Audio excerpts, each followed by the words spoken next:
आप देख रहे हैं एफिडेविट, मैं हूं पूजा। आइए डालते हैं अब तक की प्रमुख गतिविधियों पर एक नजर। इन दिनों गोरखपुर के रेलवे बस स्टेशन पर यात्रियों की सुविधाओं को नजरअंदाज किए जाने का मामला है प्रकाश में। दूर दराज से आने वाले यात्रियों को पीने के पानी की व्यवस्था लचर है और जन सुविधाओं का भी है घोर अभाव। तिवारीपुर थाना क्षेत्र के निजामपुर चौराहे के पास ट्रांसफार्मर में विस्फोट के बाद लग गई आग, विद्युत आपूर्ति रही बाधित।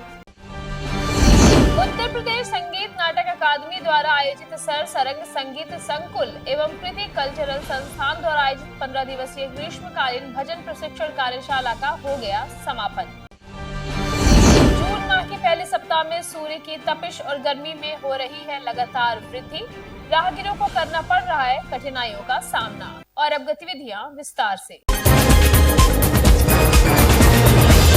परिवहन विभाग प्रदेश के यात्रियों की सुविधाओं को लेकर लगातार सक्रिय रहता है, लेकिन गोरखपुर में इन दिनों यात्रियों की सुविधाओं को नजरअंदाज किए जाने की खबरें प्रमुखता में हैं।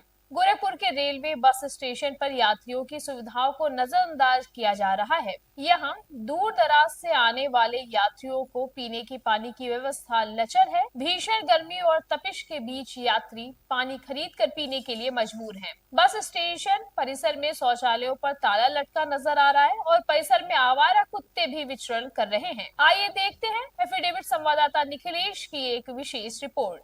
कहाँ से आया हुआ? हम मेरठ से हैं, सोराबगढ़ मेरठ। तो वहाँ पर भी ऐसी व्यवस्था है? नहीं, हमारे यहाँ सब बढ़िया व्यवस्था, ठंडा पानी, चिल्ड पानी है। बढ़िया व्यवस्था हमारे यहाँ, अंदर वर्कशॉप में है और हमारे लिए सबके लिए यात्रियों के लिए अलग है। अच्छा, बढ़िया व्यवस्था। ये तो मुख्यमंत्री का शहर है, यहाँ तो होनी चाहिए ना भैया। ये तो बाबा जी के, हमें जो मैं क्या कहूँ, बाबा जी है। मतलब व्यवस्थाएं बेकार है। ये सब भैया अधिकारी करे थे। हाँ, अब देखो कितने इधर दिखाओ कैमरा। देखिए, ये देखिए, आप धूल देख लीजिए किस तरीके से यात्री बैठे होंगे और वहीं बगल में ही देखिए खाने पीने का सामान भी बिक रहा है, दुकानें भी हैं। किस तरीके से आदमी अपने आप को सरवाइव कर रहा होगा वो खुद ही जानेगा। यहाँ धूल उड़ रहा है, वहाँ शौचालय में सब ताला लगा हुआ है। क्या व्यवस्था है? क्या मुख्यमंत्री शहर है ना? मुख्यमंत्री का शहर हो चाहे गोरखपुर में हम खड़े हैं इतनी वक्त, हम तो यही जान रहे हैं कि यहाँ धूल देखिए कितना उड़ रहा है। पानी के लिए आए, पानी है ही नहीं, क्या करेगा कोई? पानी नहीं है? नहीं है। कहाँ की यात्रा करनी है? हमको जाना है देवरिया रुद्रपुर। अच्छा, हाँ। तो अब क्या करेंगे? यहाँ पानी नहीं। अब पानी चलेंगे, 20 रुपए खरीदेंगे, क्या करेंगे? देखिए किस तरीके की समस्याएं हैं जो यात्री रोज दो चार हो रहे हैं। देखिए चाचा अपना खुद का बोतल लेके आए हैं और पानी के लिए यहाँ पर जो व्यवस्थाएं की गई हैं वो पूरी तरीके से नाकाफी है। मशीनें बंद पड़ी हैं, कहीं भी कोई पानी की व्यवस्था नहीं है, धूल उड़ रहा है। ऐसे में आप खुद समझ सकते हैं ये मुख्यमंत्री योगी आदित्यनाथ का गृह जनपद है और यहाँ पर जो व्यवस्थाओं का जो दावा किया जाता है, जो सुविधाओं की बात कही जाती है वो आपके सामने है, वो कैमरे में कैद है। किस तरीके से यात्रियों की सुविधाओं के साथ खिलवाड़ किया जा रहा है और उन्हें यहाँ पर भीषण गर्मी के बीच में परेशानियों का सामना करना पड़ रहा है।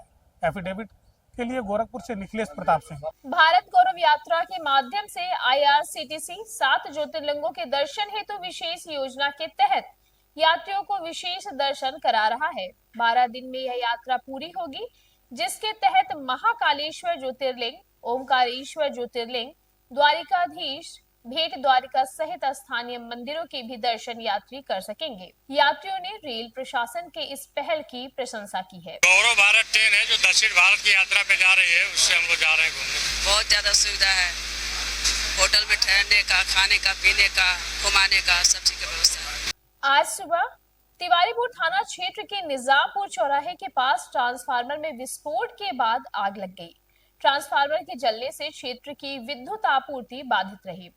घटना की सूचना पर पहुंची दमकल की गाड़ियों ने घंटों मशक्कत के बाद आग पर काबू पाया। पूर्वोत्तर रेलवे मुख्यालय के प्लेटफॉर्म नंबर 1 से आज सुबह 5:30 बजे वंदे भारत ट्रेन की नई रैक 16 बोगियों के साथ प्रयागराज के लिए रवाना हुई। इस ट्रेन से यात्रा करने वाले यात्री अयोध्या होते हुए प्रयागराज तक की यात्रा कर सकेंगे। उत्तर प्रदेश संगीत नाटक अकादमी द्वारा आयोजित सर सरंग संगीत संकुल एवं कृति कल्चरल संस्थान द्वारा आयोजित 15 दिवसीय ग्रीष्मकालीन भजन प्रशिक्षण कार्यशाला का आज समापन हो गया। कार्यशाला में गायन और भजन की विभिन्न विधाओं से प्रशिक्षुओं को प्रशिक्षित किया गया। इस संबंध में आयोजिका डॉक्टर उषा कुमार ने बताया। दिन से ये बच्चे डॉक्टर शरण मणि त्रिपाठी जी के सानिध्य में भजन का प्रशिक्षण प्राप्त कर रहे हैं। ये बच्चों को निश्चित रूप से एक संगीत की नई ऊंचाइयों तक ले जाएगा और एक इनके अंदर एक संस्कृति का सामाजिक सरोकार से भी इनको जोड़ने का काम करेगा। एफिडेविट संवाददाता पंकज ने प्रशिक्षक व संगीतकार डॉक्टर शरद मणि त्रिपाठी से बातचीत कर कार्यशाला के विभिन्न पहलुओं की जानकारी प्राप्त की। सर, आपके द्वारा प्रशिक्षण दिया गया क्या? ये आप तो जानते हैं कि संगीत कला, क्रीड़ा, खेल कूद, चित्रकला, नाट्य कला, जितनी भी कलाएं हैं ये मनुष्य के सर्वांगीण विकास में सहायक होती हैं।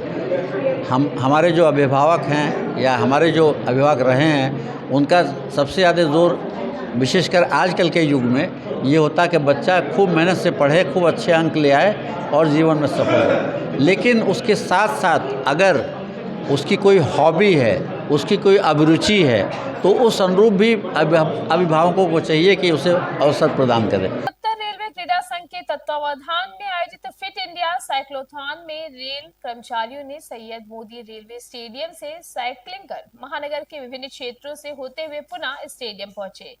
इस साइक्लोथॉन का उद्देश्य है पर्यावरण को बचाने के साथ ही अपनी सेहत के प्रति लोगों को जागरूक करना। जून माह के पहले सप्ताह में सूर्य की तपिश और गर्मी में लगातार वृद्धि देखी जा रही है। ऐसे में राहगीरों और यात्रियों को काफी कठिनाइयों का सामना करना पड़ रहा है।